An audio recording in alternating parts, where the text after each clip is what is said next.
तो आज हम बात करेंगे रासायनिक बलकदगी में लेक्चर नंबर 4। तो 3 लेक्चर हम लोगों ने सीख लिए हैं। 3 लेक्चर में हम लोगों ने क्या सीख लिया?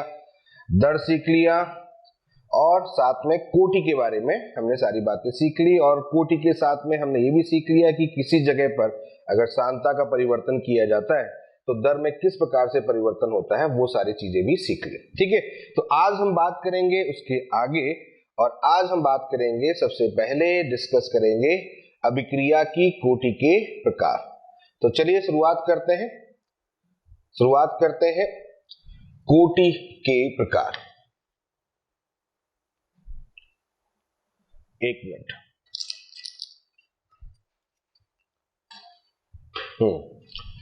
तो शुरुआत करते हैं कोटि के प्रकार। ठीक है, और कोटि के प्रकार में मैंने आपको पिछली क्लास में ही बताया था कि 3 प्रकार की कोटि हमको यहाँ पर सीखनी है। एक सीखनी है शून्य कोटि, एक हमें सीखनी है प्रथम कोटि और एक हमें सीखनी है द्वितीय कोटि। तो शुरुआत करेंगे। सबसे पहला जो कोटि होगा वो हो जाएगा हमारे पास में, जिसके बारे में हम डिस्कस करने जा रहे हैं, और वो है हमारे पास में शून्य कोटि।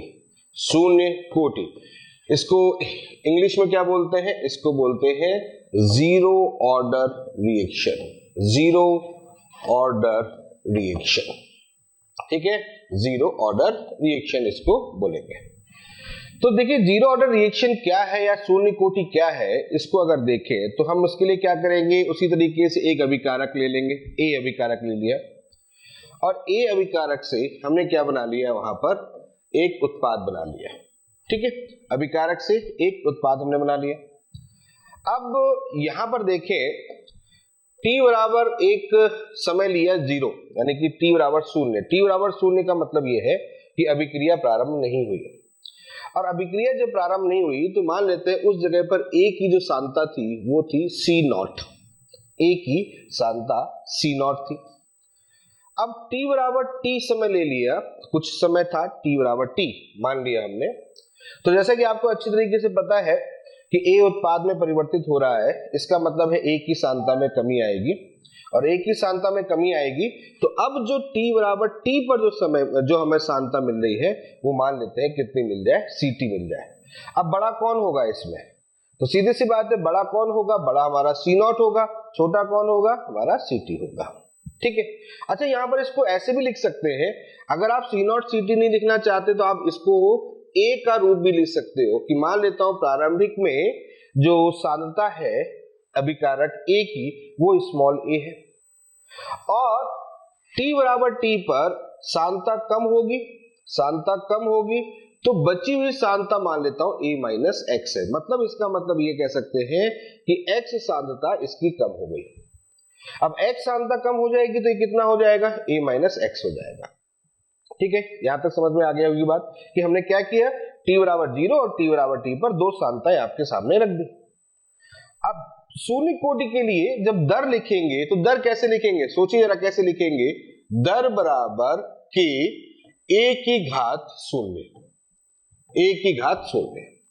अब यहां पर एक दिमाग में फिर कंफ्यूजन आ गया कि आप यहां पर सांद्रता का परिवर्तन कर रहे हैं, यहां पर सांद्रता का परिवर्तन हो रहा है, लेकिन यहां पर इस व्यंजक के अनुसार यह प्रदर्शित हो रहा है कि A में सांद्रता का परिवर्तन नहीं हो रहा। तो यहां पर यह सही है कि यह सही है? जब यहां सांद्रता का परिवर्तन नहीं हो रहा है तो फिर यह क्या परिवर्तित हो रहा है?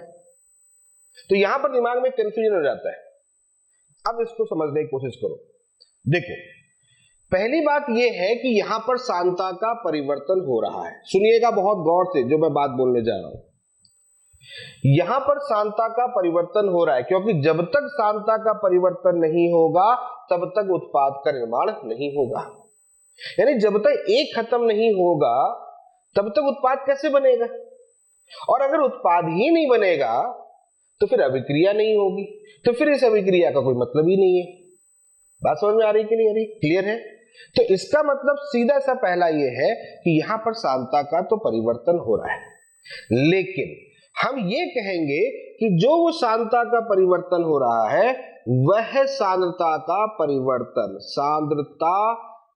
परिवर्तन दर निर्धारण को नहीं बता रहा। सांता का परिवर्तन दर निर्धारण नहीं कर रहा, निर्धारण नहीं कर रहा। अब याद आ गया होगा मैंने कल बोल दी थी बात कि अभिक्रियाएं होती हैं तीव्र धीमी, याद आ रहा होगा।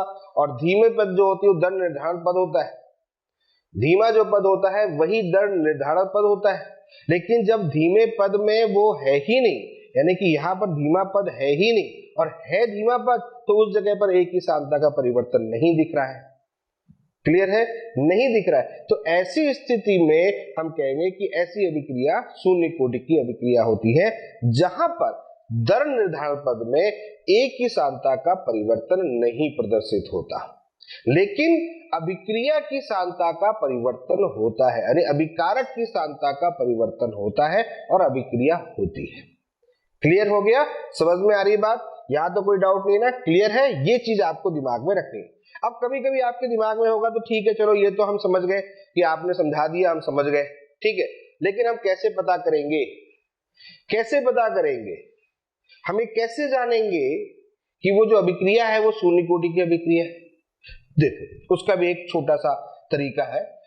शून्य कोटि की अभिक्रिया देखने का सिंपल सा लॉजिक क्या है या सिंपल सा रूप क्या है कि जितनी भी अभिक्रिया मुक्त मूलक होंगी, जितनी भी अभिक्रिया मुक्त मूलक अभिक्रिया विधि को प्रदर्शित करेगा, अभिक्रिया विधि को, जितनी भी अभिक्रिया मुक्त मूलक अभिक्रिया विधि को प्रदर्शित करती है।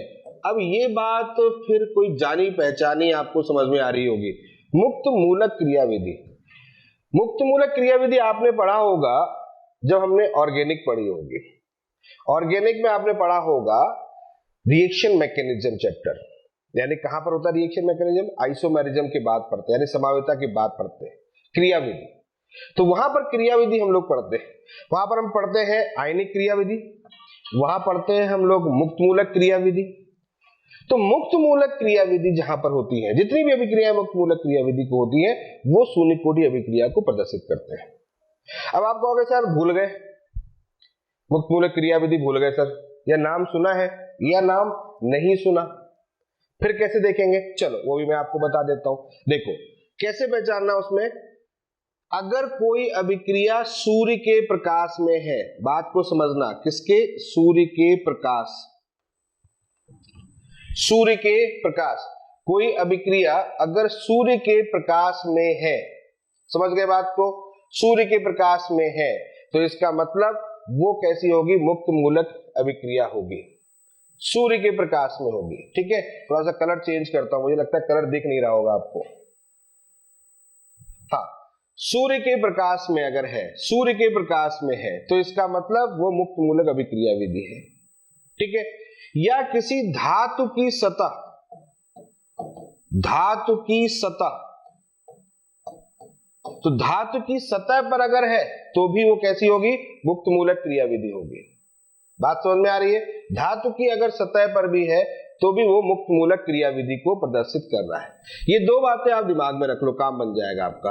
बस इसी से आपको सारी बातें समझ में आ जाएंगी कि अगर कोई अभिक्रिया सूर्य के प्रकाश में है या फिर कोई अभिक्रिया धातु की सतह पर हो रही है तो वो मुक्त मूलक क्रिया विधि है। जैसे आपको एक पता होगा, एक अभिक्रिया बड़ी सिंपल सी अभिक्रिया है, मेथेन की अभिक्रिया क्लोरीन से करते हैं सूर्य के प्रकाश में, याद आ रहा होगा, CH3Cl बनता है सूर्य के प्रकाश में। मेथेन की अभिक्रिया क्लोरीन से करते हैं सूर्य के प्रकाश में, याद आ रहा है कि नहीं आ रहा है? तो वो जो अभिक्रिया है वो देखो कौन सी हो जाएगी? वो भी हमारे पास में सूर्य के प्रकाश में हो रही है, तो इसका मतलब वो भी मुक्त मूलक क्रिया विधि है। तो मुक्त मूलक क्रिया विधि जिसमें होती है वो शून्य कोटि की अभिक्रिया होती है। इतनी बात समझ में आ गई आपको? फिर से रिपीट कर दे रहा हूं, शून्य कोटि अभिक्रिया A से उत्पाद A-X C0 या Ct, परिवर्तन होगा लेकिन दर निर्धारण पद पर नहीं होगा। ऐसी अभिक्रिया है जिसमें अभिकारक का परिवर्तन होता है लेकिन दर निर्धारण पद में नहीं होता है, वो अभिक्रिया शून्य कोटि की अभिक्रिया कहलाती है। कहां पर होती है? जहां पर मुक्त मूलक अभिक्रिया होती है। मुक्त मूलक अभिक्रिया विधि को कहां पर देखा जाता है? हम सूर्य के प्रकाश में देखते हैं या फिर धातु की सतह पर देखते हैं। धातु की सतह पर चलो एक और मैं आपको बता देता हूं, जैसे हैबर प्रोसेस याद आ रहा होगा, N2 + 3S2 से क्या बनता है? 2NH3 बनता है, ठीक है। और यहां पर हम लेते हैं iron in the presence of molybdenum. तो धातु की आयरन की सतह पर और आयरन की सतह या मोलिब्डेनम जो यहाँ पर उत्प्रेरक की तरह प्रयुक्त किया जाता है, तो इसकी सतह पर जब ये कार्य करते हैं, धातु की सतह पर जब ये कार्य करते हैं, तो इस जगह पर क्रियाविधि जो होती है मुक्त मूलक क्रियाविधि होती है। तो बहुत से एग्जाम्पल है जहां पर मुक्त मूलक क्रियाविधि होती है। पेरोक्साइड की उपस्थिति में, नाम सुना होगा एंटी मार्कोनिकॉफ का नियम, एंटी मार्कोनिकॉफ का नियम, वो भी क्या होती है? पेरोक्साइड की उपस्थिति में होती है। तो जहां पर पेरोक्साइड की उपस्थिति होती है वहां सारी चीजें होती है। ये बात समझ में आ गई? क्लियर है। अब आगे चलते हैं। तो हम क्या सीख गए?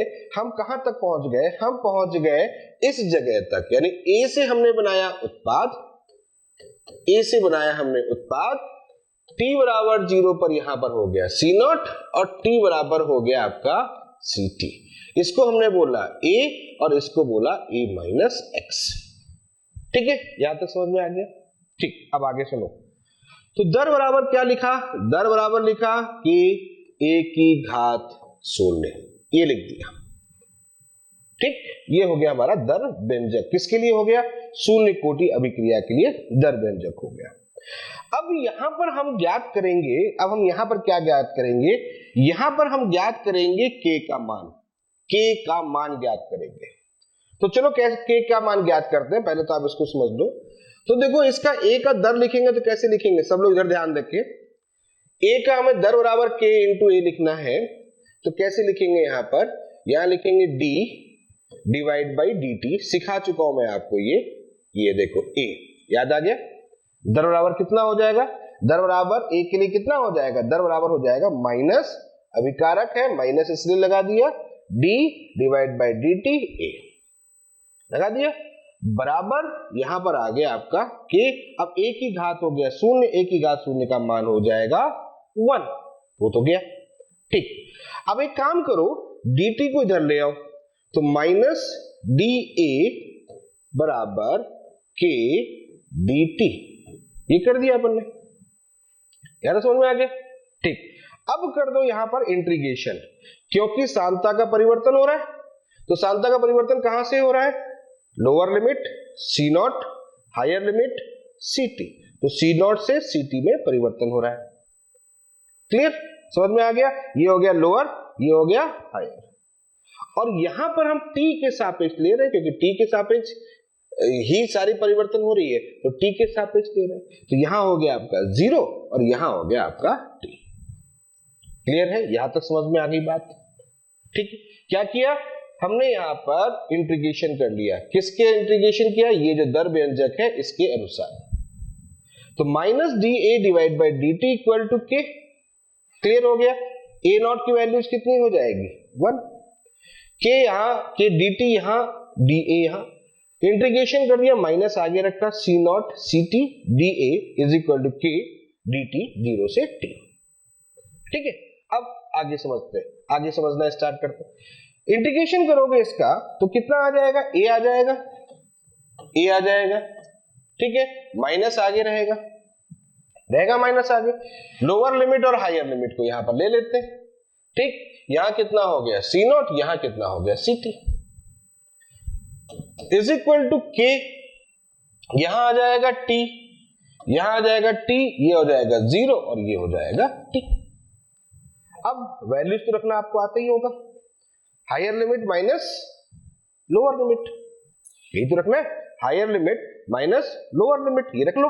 तो higher limit minus lower limit रखोगे तो ये हो जाएगा Ct minus C0, Ct minus C0 is equal to k t minus 0। हो गया? Ct minus C0 is equal to k t minus 0। Minus open कर दो, माइनस ओपन करोगे तो आ जाएगा C0 minus Ct is equal to K T. पहली चीज या पहला एक काम का सूत्र तो ये आपके सामने आ गया, C naught minus C T is equal to K T. यहां पर सी नॉट क्या है लिख भी देते हैं। सी नॉट क्या है? सी नॉट है प्रारंभिक मात्रा, सी नॉट हो गया हमारा प्रारंभिक मात्रा। सी टी क्या हो गया? टी बराबर टी समय पर मात्रा। टी क्या हो जाएगा? समय हो जाएगा। और के क्या हो जाएगा? ये हो जाएगा दर स्थिरांक। दर स्थिरांक, और किसका दर स्थिरांक हो गया? ये हम जब शून्य कोटि पढ़ रहे हैं तो शून्य कोटि का हो जाएगा। ये है पूरी बात। मतलब C naught minus C T is equal to K T सूत्र आ गया। तो सी नॉट क्या हो गया? प्रारंभिक मात्रा होगी। सी टी क्या हो जाएगी? टी बराबर टी पर मात्रा। के क्या हो जाएगा? दर स्थिरांक शून्य कोटि, और टी क्या हो जाएगा? समय। बोलो समझ में आ गया? सिंपल सा सूत्र था ना, C naught minus C T is equal to K T. तो बड़ा कौन होगा? सी नॉट बड़ा होगा। देखो यहां से दिख रहा है सी नॉट बड़ा है कि नहीं बड़ा है, तो C naught minus C T. Clear है? तो सी नॉट बड़ा होगा तभी तो मान धनात्मक आएगा कि नहीं आएगा? ये बात धनात्मक आ जाएगा। ठीक। अब अगर किसी को के का मान ज्ञात करना होगा तो कैसे लिखेगा? तो के बराबर हो जाएगा, मैंने कहा था के ज्ञात करना है, तो C naught minus C T बराबर बटा यहां आ जाएगा टी। चलो ये भी सूत्र मिल गया आपको। के का मान ज्ञात करना है तो आप ऐसे कर लोगे, कोई डाउट नहीं है आज तक। अच्छा एक और बात। ओके हाँ, तो K equal to C naught minus C T by T. अब आगे की कहानी सुनिए। अभी हमने स्टार्टिंग में एक चीज यहां पर ऐड की थी। हमने कहा था सी नॉट को हम लोग ए बोल सकते हैं और सी टी को हम लोग ए माइनस एक्स बोल सकते हैं।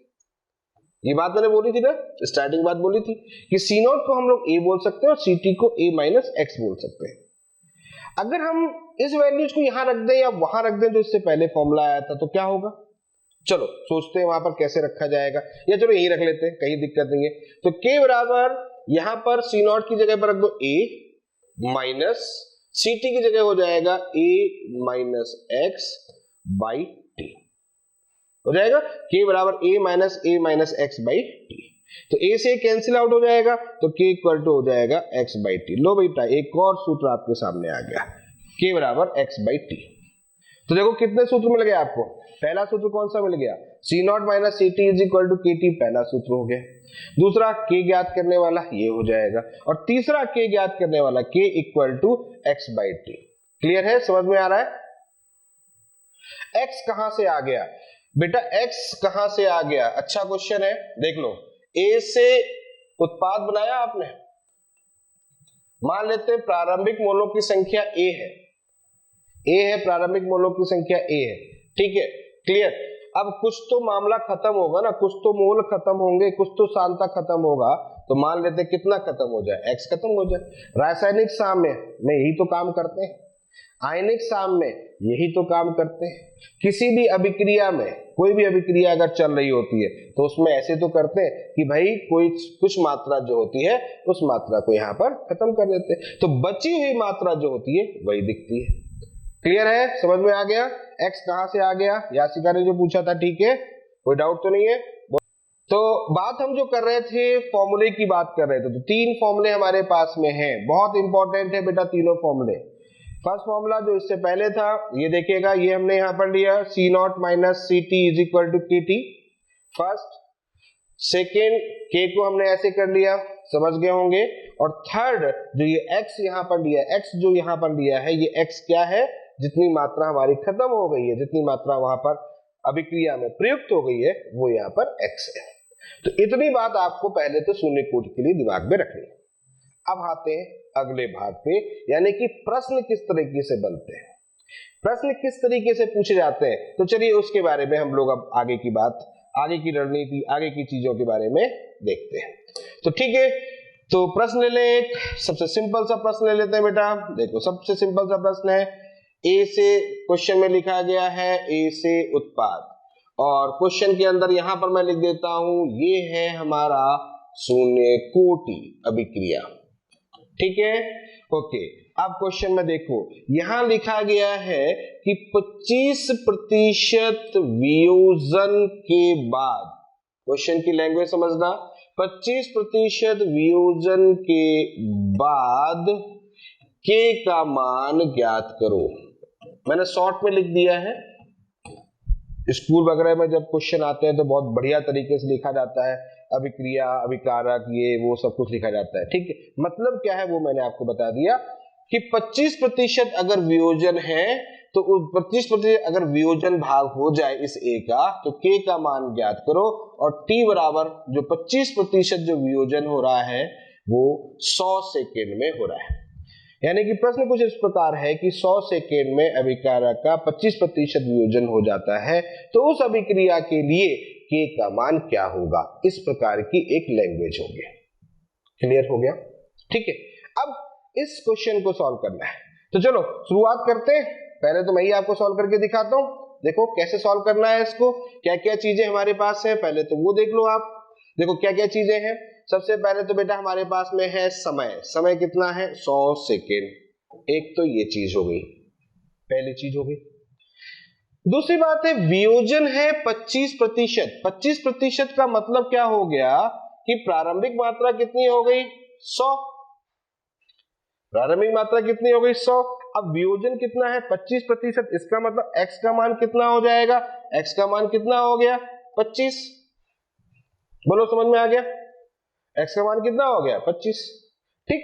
तो k का मान निकालना है अपने को क्या मान निकालना है k का। क्लियर हो गया, समझ में आ रहा है, तो बहुत सिंपल सी बात है।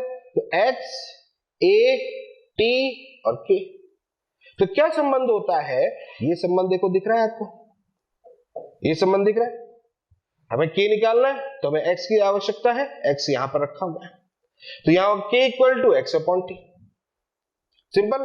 तो यहां पर रख लेंगे, कोई दिक्कत नहीं होनी चाहिए। तो k इक्वल टू x कितना हो गया 25 बटा कितना हो गया 100, यानी कि इसको हम बोल सकते हैं 25 गुणा 10 की घात माइनस 2। ये लो बेटा, सिंपल सी बात है, कितनी सरल सी बात थी, कोई बहुत ज्यादा कॉम्प्लिकेटेड क्वेश्चन था बिल्कुल नहीं है, सिंपल सी बात है। फॉर्मूला दिमाग में रखना है, फॉर्मूला कैसे डिराइव होता है, रटना तो बिल्कुल ही नहीं है। अगर रटने बैठ गए तो कितने फॉर्मूले रटोगे, और अगर आप रटने बैठ गए तो फिर हमारे पढ़ाने का कोई मतलब नहीं है और आपके पढ़ने का कोई मतलब नहीं है, ठीक है, समझ में आ रहा है। तो रटना बिल्कुल नहीं है, समझना है कि आखिर वो क्वेश्चन या कोई भी सूत्र बनता कैसे है, क्या तरीका होता है सूत्र को लिखने का, तो ये चीज आपको दिमाग में रखनी है, ठीक है। कर लिया है क्वेश्चन, लोगों ने आंसर भी दे दिए हैं, ठीक है, 0.25 1/4, ओके, ठीक है। चलो अगला क्वेश्चन नेक्स्ट, एक और क्वेश्चन ट्राई करते हैं, फटाफट ट्राई करते हैं। नेक्स्ट क्वेश्चन में अब मैं लिख दे रहा हूं उसी तरीके से ए से उत्पाद, सिंपल सा दे रहा हूं मैं, सिंपल सा क्वेश्चन, ठीक। के बराबर दे दिया मैंने 5 इंटू 10 टू पावर -2, 75% वियोजन के लिए लगा समय कितना होगा, चलो बताओ बेटा जल्दी से बताओ, लगा समय कितना होगा। 75% वियोजन के लिए लगा समय कितना होगा, और शून्य कोटि अभिक्रिया है, ये ध्यान रखिएगा, शून्य कोटि अभिक्रिया है, ठीक है, जल्दी करो, बहुत सिंपल सी बात है। क्या किया, सूत्र रखा, कौन सा सूत्र रखा, k equal to x upon T, simple सी बात है। तो फॉर्मूला रखा आपने k equal to x upon T, यही तो हुआ, t हमको ज्ञात करना है, x बाई k हो जाएगा, x का मान कितना हो गया 75, k का मान कितना हो गया 5 इंटू 10 टू पावर -2, 15, 100 ऊपर, यानी कि इसका मतलब आंसर आ गया आपके पास में 1500 सेकेंड। देखो था ना, सरल चीज थी कि नहीं थी, कोई बहुत कॉम्प्लिकेटेड चीज नहीं है ना, बिल्कुल सिंपल सी बात है, सिंपल सा सूत्र और सिंपल सा क्वेश्चन और सिंपल सा सॉल्यूशन, ठीक है। चलो अब अगले क्वेश्चन पे चलते हैं, अगला एक और। अब जरा थोड़ा सा आपने जो दिमाग है उसको थोड़ा सा बढ़ाना पड़ेगा आपको। एक क्वेश्चन उसी तरीके का बना रहा हूं आपके सामने। ए से उत्पाद शून्य कोटि अभी भी है, ठीक है। क्वेश्चन में कहा गया कि 25% जब हम लोग वियोजन करते हैं, जब इसका 25% वियोजन होता है तो उस समय 100 सेकेंड लगते हैं। तो जब 75% अगर मैं इसका वियोजन कर दूं या वियोजन हो तो उस कंडीशन में कितना समय लगेगा। अब बात थोड़ी सी परिवर्तित हो गई है। क्वेश्चन समझिए कि क्या है। ए से उत्पाद में 25% वियोजन जब होता है तो उस कंडीशन पे समय 100 सेकेंड लगता है। क्वेश्चन के अंदर लैंग्वेज है कि 25% वियोजन होने में 100 सेकेंड लग गया, तो 75% वियोजन होने में कितना समय लगेगा। तो आप कहोगे सर इसमें कौन सी बहुत बड़ी बात है, 25% वियोजन में 100 सेकेंड, तो 25 तिया 75 यानी कि 3 गुना, और 3 गुना का मतलब 100 गुना 3, 300 सेकेंड। ऐसा सोच सकते हैं, वो सोचने में क्या जाता है, बड़े आसानी सोच सकते हैं। चलो देखते हैं, जो सोचा है वो सोच रहा है कि सही है कि नहीं है। देखो आ गया 300 आंसर, तो सही है कि नहीं है, वही तो बात है। हो भी सकता है, सही भी हो सकता है और गलत भी हो सकता है, ठीक है। सुनो कहानी, सुनो कहानी क्या है। देखो के जो होता है ना, ये जो के है, ये के बड़ा खतरनाक है। इस के ने ही तो पूरी दुनिया को हिला के रखा है, इस पूरे चैप्टर को हिला के रखा है। कैसे? के होता है हमारा दर स्थिरांक, और के नाम के जितने लोग होते हैं वो भी ऐसे ही होते हैं, खतरनाक टाइप के होते हैं ना, है ना। के नाम के जितने भी लोग होते हैं वो भी खतरनाक टाइप के लोग होते हैं। कि अब नाम नहीं बोलूंगा मैं, ठीक। के जो यहां पर है, ये जो के है ये हमेशा नियत होता है, नियत होता है। कब भी लिख दे रहा हूं, कब, ऐसा नहीं कि हमेशा होता है। कब?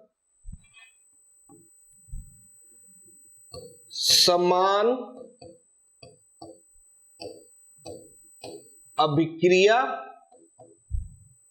के लिए, समान अभिक्रिया के लिए तथा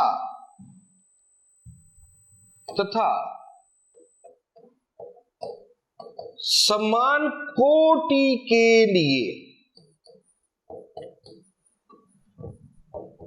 ये बात अभी नहीं समझ में आया होगा आपको कि क्या मैं लिख रहा हूं, ये क्या लिखे जा रहा हूं, क्या है ये। सुनो, कोई भी अभिक्रिया है ना, कोई भी अभिक्रिया, उस अभिक्रिया के लिए के हमेशा नियत होगा। वियोजन कुछ भी हो, समय कुछ भी हो, सांता कुछ भी हो, के हमेशा उसका नियत होगा। मतलब अपनी आपने अभिक्रिया लिख दी ना, ए से उत्पाद अगर आपने लिख दी है, और ए से उत्पाद में अब जो भी आप कुछ भी करोगे, मतलब आप इसका वियोजन बदल सकते हो, इसका आप समय बदल सकते हो, सांता बदल सकते हो, कुछ भी बदल सकते हो, कुछ भी बदलो, के जो है वो हमेशा नियत रहेगा इस अभिक्रिया के लिए। लेकिन अब ऐसा नहीं है कि इस अभिक्रिया को आप शून्य भी मान लो तो भी, और प्रथम भी मान लो तो भी, नहीं नहीं नहीं नहीं। इस अभिक्रिया को आपने मान लिया शून्य कोटि की अभिक्रिया, तो इस अभिक्रिया के लिए आपने मान लिया ये शून्य कोटि की अभिक्रिया है, तो इसमें आप कोई भी बदलाव कर दो। अब अभिक्रिया आपने लिख दी, शून्य कोटि लिख दी, अब कुछ भी कर डालो, आप कुछ भी बदलाव करो, के हमेशा नियत होगा। यानी कि दिमाग में एक घंटी बज गई, यार के नियत होगा तो K equal to X upon T होता है सूत्र। तो इसका मतलब ये है कि x बदलेंगे तो k बदलेगा, फॉर्मूला के हिसाब से k equal to X upon T. x बदलेंगे k बदलेगा, है ना, t बदलेंगे k बदलेगा, ठीक बेटा, नहीं बदलेगा, यही तो इंपॉर्टेंट पॉइंट है, नहीं बदलेगा। अब क्यों नहीं बदलेगा, इसका जवाब मिलेगा आपको लास्ट लेक्चर में, अभी नहीं, लास्ट लेक्चर में मिलेगा कि ऐसा क्या होता है कि के नहीं बदलता। तो अभी आपको दिमाग में क्या रखना है, सुनिएगा, अभी क्या दिमाग में रखना है वो समझिए। आपको दिमाग में ये रखना है कि x का बदलाव कर दो, t का बदलाव कर दो, के नहीं बदलेगा, के नहीं बदलेगा, के नियत रहेगा। ठीक है, क्लियर हो गया, ये बात दिमाग में आ गई है। फॉर्मूला भले ही लिखा हो, के कहीं से गुणा कर रहा हो, के कहीं से भाग कर रहा हो, कहीं कुछ भी कर रहा हो, के नहीं बदलेगा। अब ये बात जो मैंने बोली है ना, इस बात को बोल के अब आपका क्वेश्चन सॉल्व होने वाला है। के नहीं बदला, अब सोचो आप के नहीं बदला, के नहीं बदला, तो एक काम करें, एक काम ये करें कि 25% जो हमने यहां पर बोला है, 25% पे के निकाल लें, और इस 25% का जो के है वो 75% का भी तो के होगा। जो 25% का जो के है वो 75% का भी तो के होगा। तो के सेम हो गए, और के सेम हो गया तो टी निकल गया, हो गया ना क्वेश्चन सॉल्व, बिल्कुल सिंपल तरीके से हो जाएगा। ये चीज दिमाग में रखनी है। चलो सोलो हम इसको ट्राई करते हैं। 25% के लिए देखेंगे तो के इक्वल टू कितना हो जाएगा, 25/100, यानी कि 25 गुणा 10 की घात -2 हो गया। और यही के अब 75% के लिए लोगे तो के बराबर 75% बटा 100, सॉरी 75 बटा टी तो निकालना, ठीक यही तो है। तो यहां पर हो गया 75 बटा टी, और यही के है हमारा, के कितना है 25 इंटू 10⁻⁻t, क्लियर हो जाएगा। तो टी बराबर कितना आ जाएगा, टी बराबर यहां आ जाएगा 75 इंटू 10 की घात 2 बटा 25, 25 दिया 75, यानी कि 300। ओहो, ये तो वही बात हो गई। तो सर ये तो पहले ही बताया था, वैसे निकाल सकते। बोल सकता हूं, हो सकता है ये 288 सेकेंड चौधरी जी कहां से आ गया, 300 सेकेंड। ये जो तरीका आपने बता रहे थे कि 2500 है, 75 कितना होगा, ये तरीका भी सही है, लेकिन ये तरीका शून्य कोटि के लिए। अगर यही क्वेश्चन प्रथम कोटि का होता, यही क्वेश्चन अगर द्वितीय कोटि का होता तो गलत हो जाता। तो मैं इसलिए उसकी बात ही मैं ऐसे सिखाऊंगा ही नहीं आपको, मैं बोलूंगा ही नहीं कभी कि 25 इतना तो 75 कितना, मत करो, दिमाग में बिल्कुल लगाओ ही नहीं। क्योंकि एक बार अगर आपको कोई सिंपल चीज समझा दी जाती है ना, तो फिर आप वो तरीका हर जगह फिट करते हो, और हर जगह फिट करने के चक्कर में क्वेश्चन गलत हो जाएगा। तो तरीका आप एक्चुअल सीखो कि क्वेश्चन सॉल्व कैसे किया जाता है, क्या तरीका होता है। तो ये है तरीका उसका कि पहले 25% पर आप ज्ञात कर लो, 25% पर पहले ज्ञात कर लो, के इक्वल टू निकल गया, और ये जो के है इसको 75 के साथ में आप कर लो। समझ में आ रही बात, इसको आप 75 के साथ हल करोगे तो ये आ जाएगा। बोलो समझ में आ गया क्वेश्चन, कोई डाउट यहां तक? एक क्वेश्चन बना रहा हूं, ए से उत्पाद,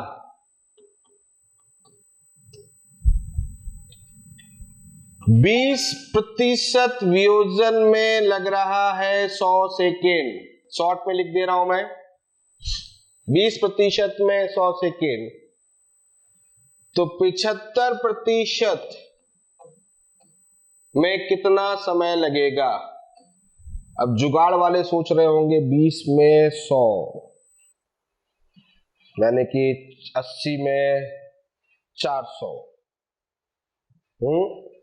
20 में 100, 80 में 400, 400 से थोड़ा सा कम कर लो, है ना, आ जाएगा आंसर। क्या करना है, के का मान ज्ञात करना है, कर लिया होगा के का मान, है ना। तो के बराबर क्या हो जाएगा, x/t, ठीक।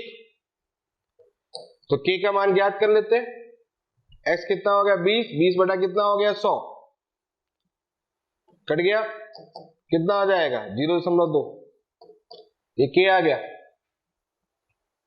ठीक है, ठीक, अब k आ गया तो 75% निकाला तो k इक्वल टू कितना हो गया 75 बटा कितना t, ये क्या आ रहा है?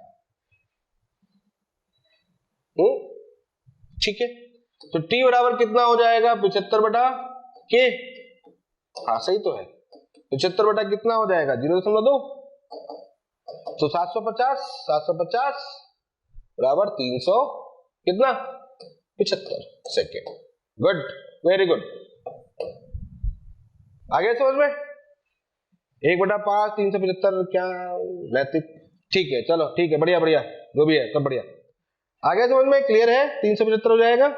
ठीक है, तो अब आप क्वेश्चन निकालना सीख गए ना कि कैसा क्वेश्चन सॉल्व किया जाता है, कि एक की प्रतिशत मात्रा यानी एक का वियोजन दे रखा होगा तो उससे एक मान ज्ञात कर लो, और वो मान कौन सा ज्ञात करो, के हमेशा नियत रहता है, तो उस मान को दूसरे में रख दो। ठीक, तो दूसरों में रख दोगे तो आसानी से वो यहाँ पर चीजें हल हो जाएंगी। ठीक है, आगे चलते हैं, एक और बात डिस्कस कर लेते हैं, फिर हम और आगे कुछ इंपॉर्टेंट चीजें सिखाने वाले हैं आपको।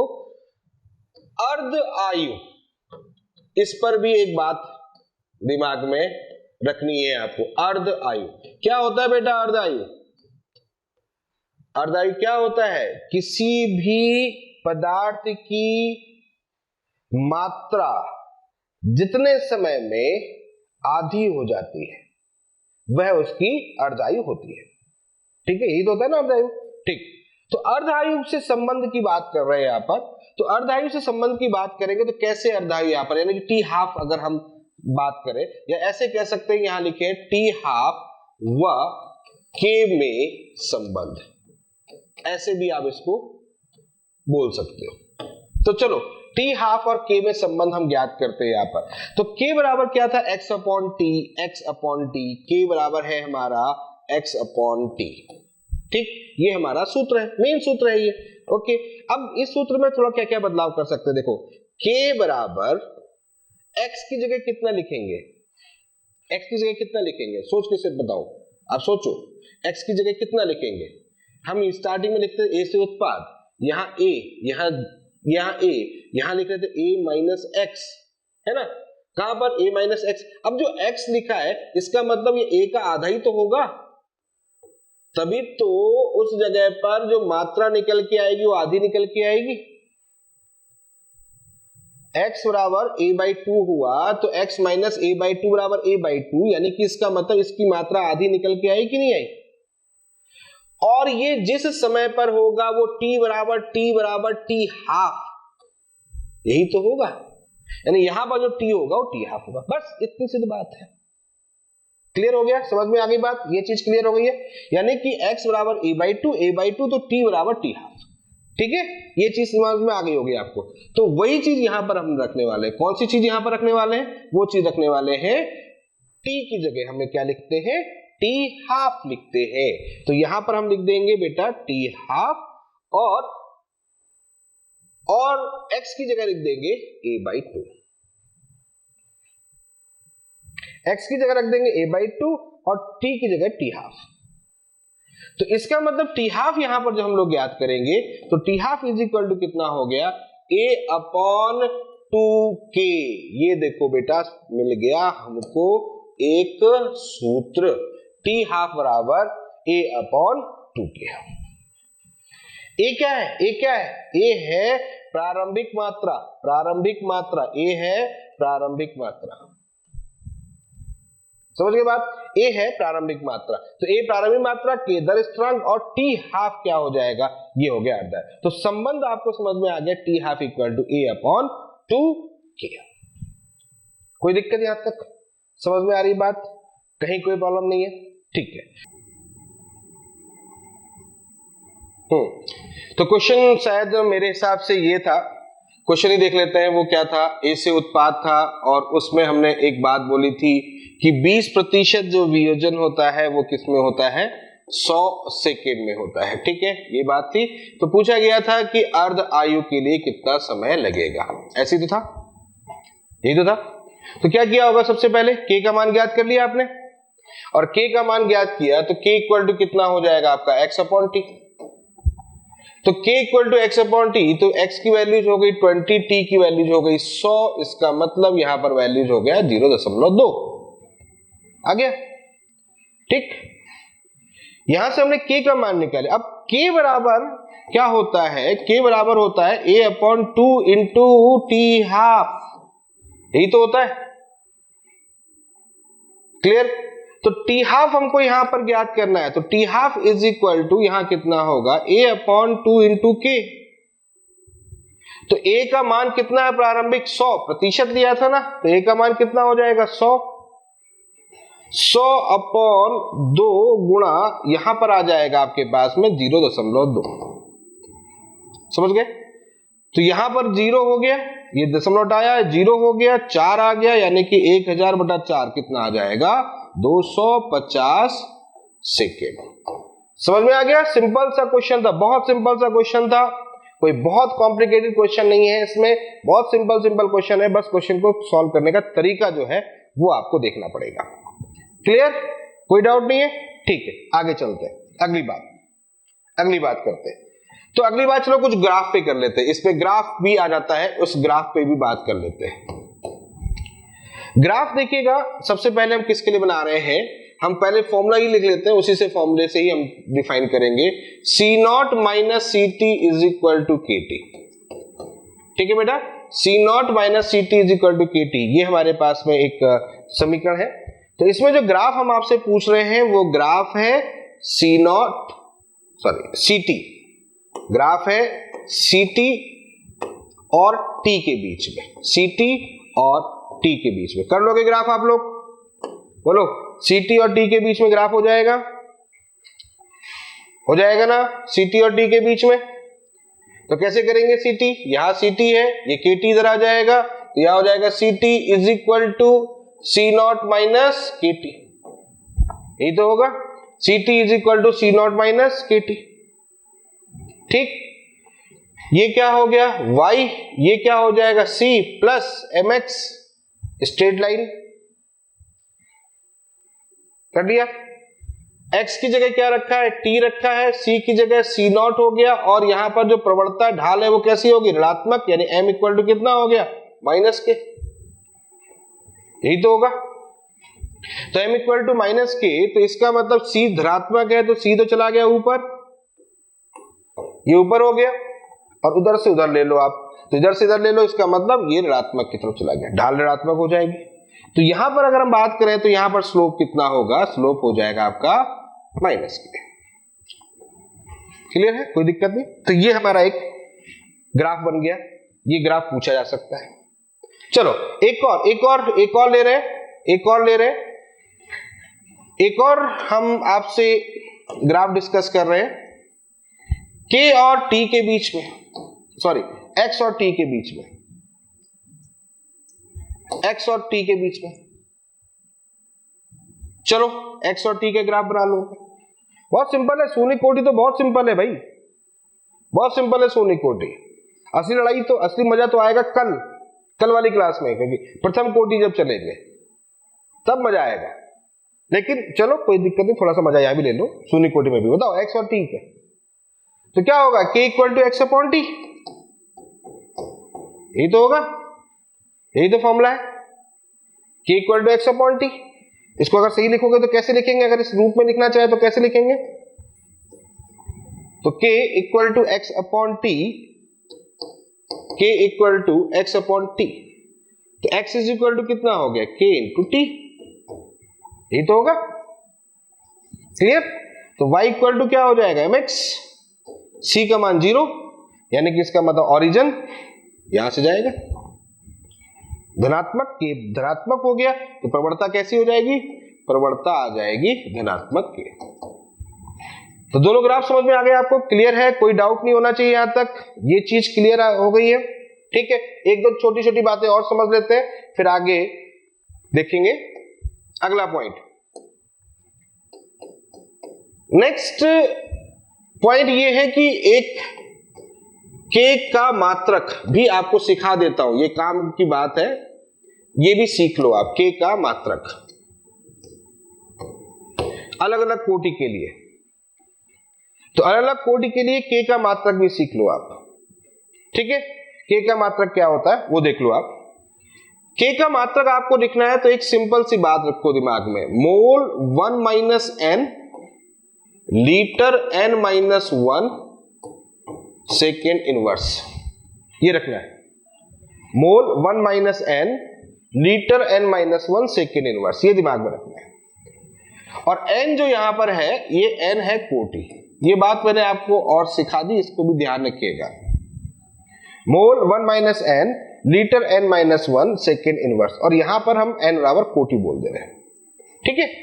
तो जैसे कि मान लेते हैं कोटि जो है, अगर हमारे पास में n इक्वल टू 0 है, शून्य कोटि है, तो इसके लिए k का मान क्या होगा, k होगा, k का मात्रक क्या होगा, मोल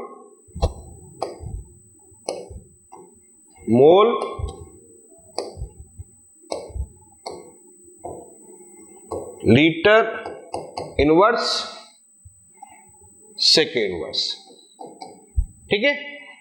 n बराबर 1 कर लो, क्या होगा, n बराबर 1 कर लेंगे तो क्या हो जाएगा, 1 माइनस 1 0, 1 माइनस 1 0 सेकेंड इनवर्स।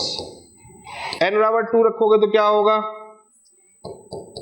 2 रख दो, मोल कितना आ जाएगा 1 माइनस 2 यानी कि minus 1 litre minus litre 1 second inverse. Clear हो गया, समझ में आ रही बात, ये पॉइंट क्लियर हो गया कि इस तरीके से ये यूनिट भी आपको दिमाग में रखना है, क्योंकि आगे चल के अभी क्वेश्चन में हम आपको कुछ यूनिट के बेस पर भी क्वेश्चन को सॉल्व करना सिखाएंगे।